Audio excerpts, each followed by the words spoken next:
hidden away from the horrors of war. A refuge filled with flowers that seems outside the harsh reality of the lands between. These words best capture the idyllic scenery of Jarburg, a pure and beautiful place, home of the living jars. In today's video, I'll talk about how this refuge and its inhabitants relate to the philosophical concept of kindness and good, and how these themes are presented in the game. So, let's begin a journey through kindness in the lands between.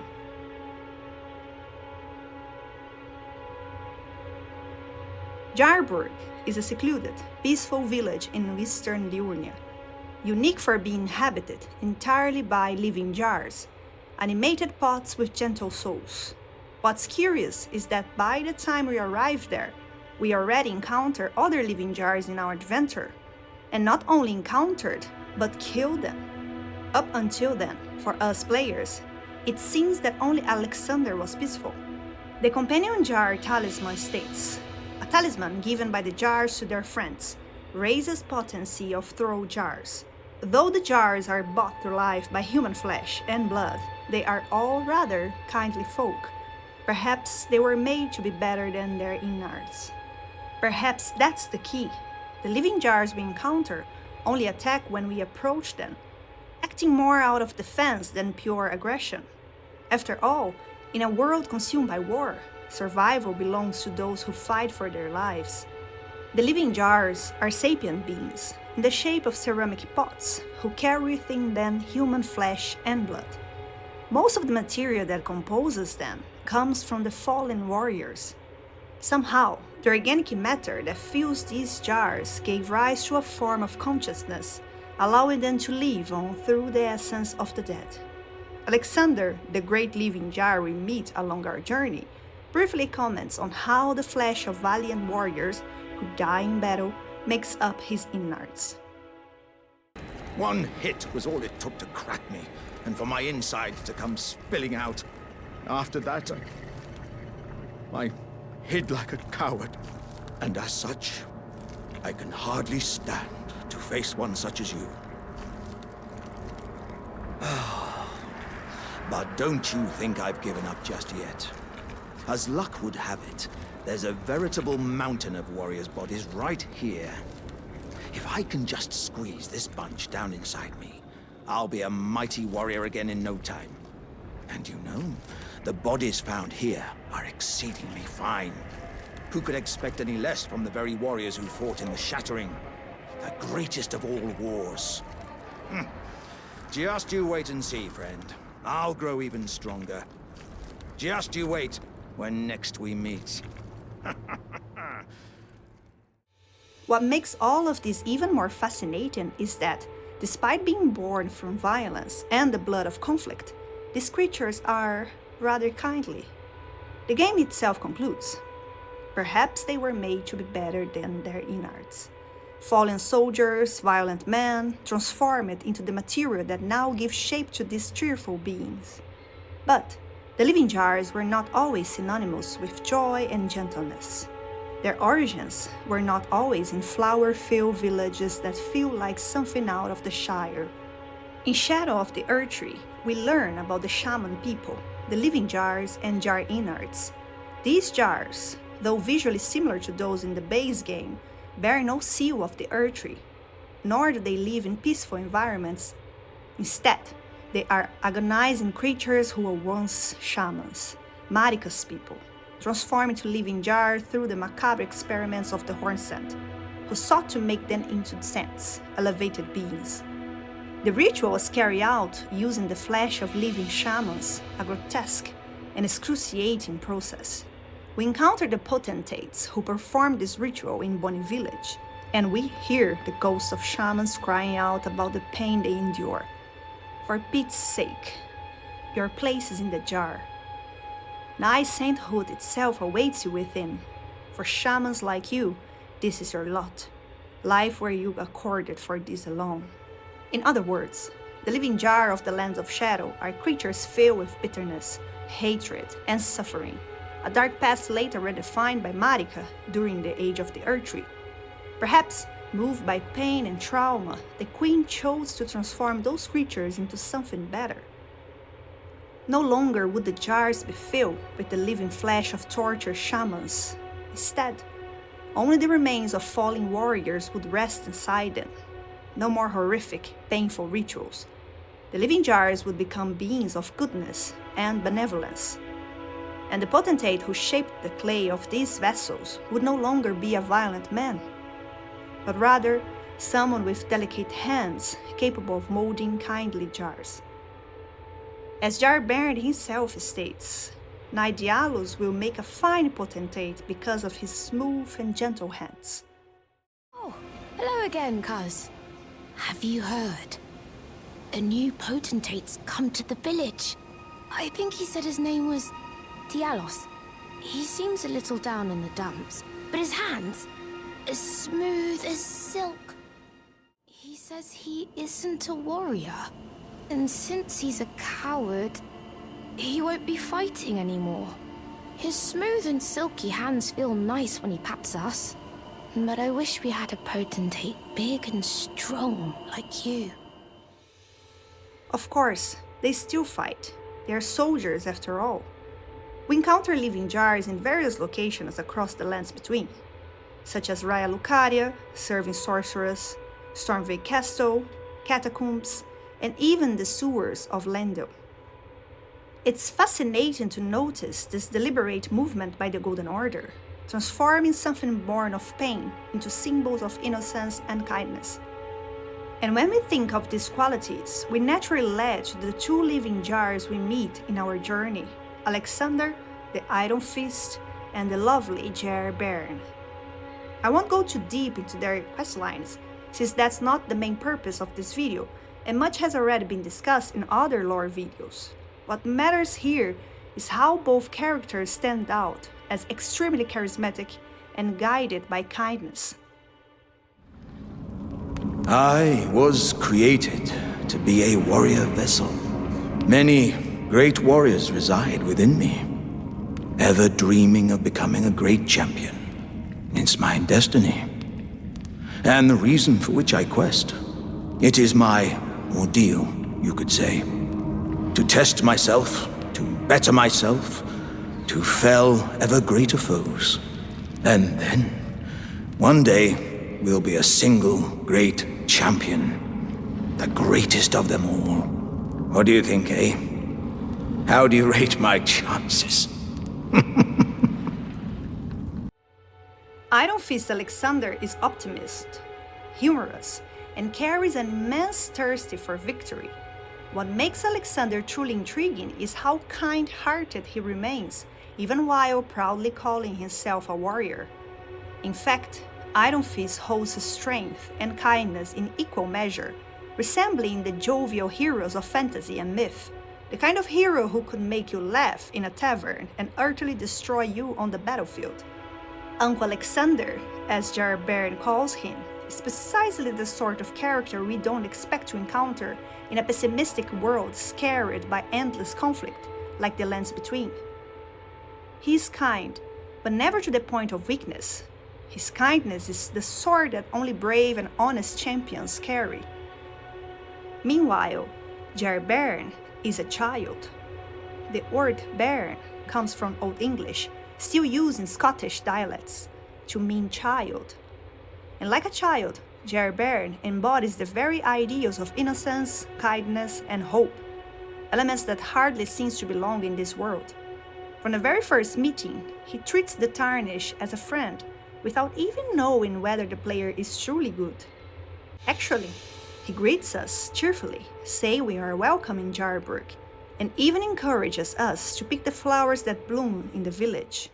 Oh, hello again, cuz.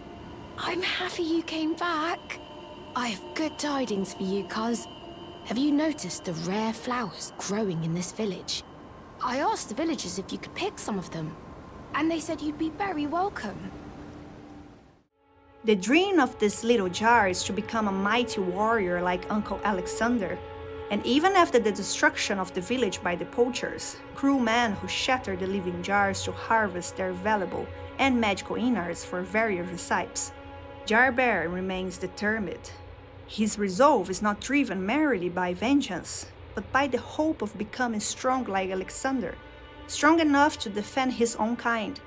The innocence of this childlike Jar may have been shaken, but it has not been destroyed.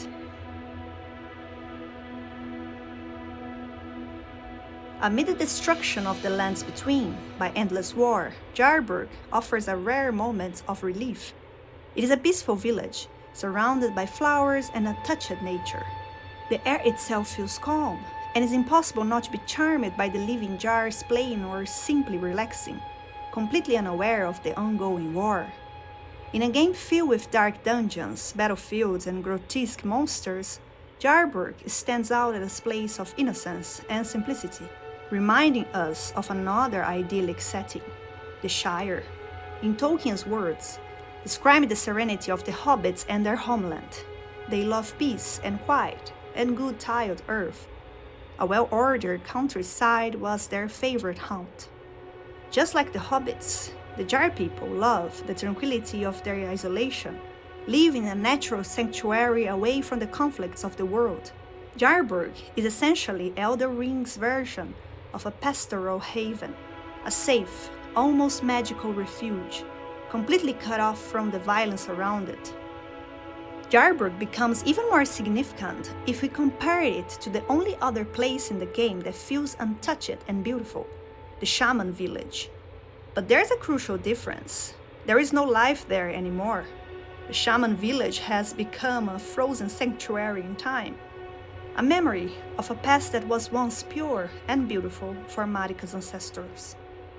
Jarburg, then, can be seen as the place that all the scattered living jars across the lands between dream of returning to, a home far from conflict, where they are no longer destined to be nothing but containers for fallen warriors, a place that dares to defy the violence imposed by the world. And Jarburg also impacts the player directly, because once again, From Software shows us that nothing is spared, that calm, beautiful, innocent place is destroyed, consumed by the violence of the poachers. And I have to confess, here I truly wish the game would subvert expectations and keep Jarburg as a sanctuary untouched by cruelty. But the developers chose instead to highlight the fragility of innocence and kindness. Even so, although Jarburg is physically devastated, showing us that war truly spares no innocence, we can still glimpse a spark of hope in the survivor of Jarburg and his determination to become a strong warrior like Alexander. A spark of hope that Jarburg will not be tainted by the cruelty of the world.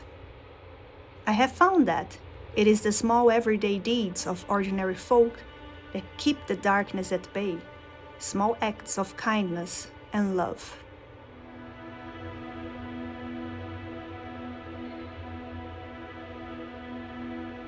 Now, a bit of philosophy. I must confess that when I see the living jars, I think about the idea of goodness and kindness in a realm marked by conflict and tragic narratives. In this chapter, I want to briefly discuss how the living jars of Jarburg can be observed through the philosophical analysis of concepts like virtue, goodness, and fortitude in Saint Thomas Aquinas, keeping in mind that these ideas were already debated by the ancient Greeks. The point of this video is simply to reflect on them briefly, focusing on Aquinas in particular. Saint Thomas Aquinas was a Dominican friar, theologian, and philosopher, widely regarded as one of the greatest thinkers of the Middle Ages and one of the central theologians of the Catholic Church. He sought to reconcile Christian theology with the philosophy of Aristotle, building a system of thought that shaped Western philosophy for centuries. Known as the Doctor Angelicus, Aquinas held that reason and faith are not opposed but complementary paths to truth, a vision that still influences philosophy to this day. For Aquinas, kindness is not merely a social virtue, but an expression of the highest virtue of all, charity. Charity, he writes in his great work Summa Theologiae, is the love of God and, through it, the love of one's neighbor. But Aquinas also emphasized that kindness must be guided by reason. To be truly virtuous, kindness cannot simply indulge feelings, it must serve the real good of the other.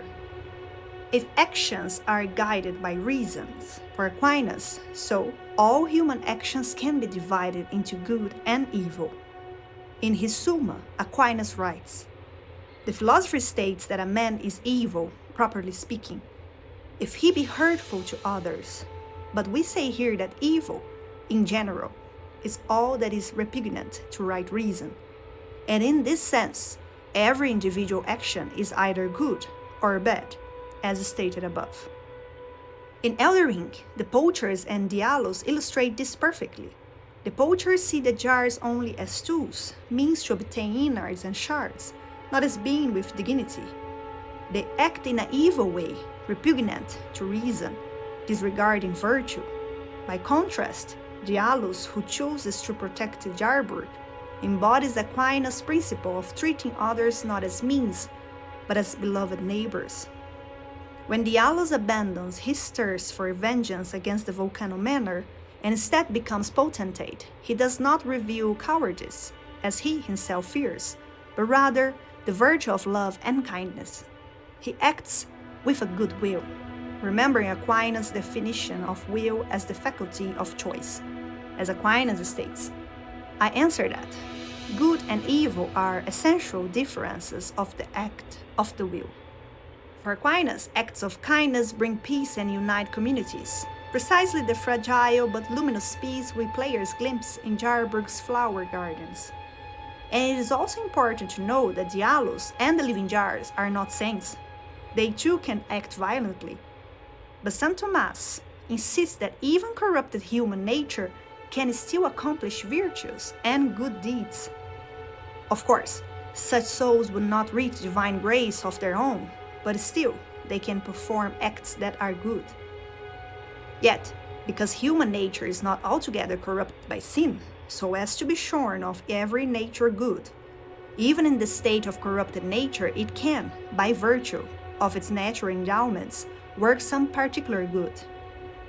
Finally, we should consider the idea of fortitude in Aquinas, a necessary virtue, and how it can be applied to Jarburg. The concept of fortitude goes back to ancient Greece, where Aristotle wrote, "Fortitude is the virtue of the man who, being confronted with a noble occasion of encountering the danger of death, meets it fearlessly." But Saint Thomas expands this. For him, fortitude is a virtue less about physical aggression and more about courage and endurance. A good person is not the one who seeks vengeance, even after a cruel act is committed against him or her. Fortitude, then, is necessary for true virtue. Now, the human will is hindered in two ways from following the rectitude of reason. First, through being drawn by some object of pleasure to something other than what the rectitude of reason requires. Secondly, through the will being disinclined to follow that which is in accordance with reason. In order to remove this obstacle, fortitude of the mind is requisite. Hence, it is evident that fortitude is a virtue, insofar as it conforms man to reason. Jarburg, even after witnessing the death of his people and the fall of Diallos, does not fall into despair. Instead, he demonstrates both fortitude and mercy, a compassion that sets him apart from so many characters we encounter in the game. Characters driven by vengeance, rage, ambition, or fear. In fact, Aquinas writes in the Summa, "Of all the virtues which relate to our neighbor, mercy is the greatest, even greater than beneficence itself." Why is mercy so important? Because mercy responds directly to the misery of another, mirroring God's own mercy. In the sense, kindness is inseparable from mercy. It is not only about doing good, but also about relieving suffering with love. And this is exactly what Jarburg shows us. What saddens me, though, is that Jarburg's fate is tragic, like so many other stories in Elden Ring. At least here, in this distant corner of the world, peace and kindness might have lasted, a refuge from all evil, the kind of ill catastrophe Tolkien described, a sudden glimpse of a happy ending. Yet, Even so, Jarburg does not lose his innocence, nor his fortitude. He remains good until the very end. Oh, Cuz, I'm glad you came. But we're fine now. Dialos fought the poacher, though quite a lot of us got broken. I won't cry, though. I'm a warrior, Jar. A warrior. The tale of House Hoslow is told in blood. That's the kind of warrior I want to be one day, cuz. Even if I'm scared, I'll still fight to protect everyone. If you enjoy this kind of content, where I explore the intersection of video game lore, history, and literature, don't forget to like and subscribe to the channel. Thanks for watching. Until next time, bye!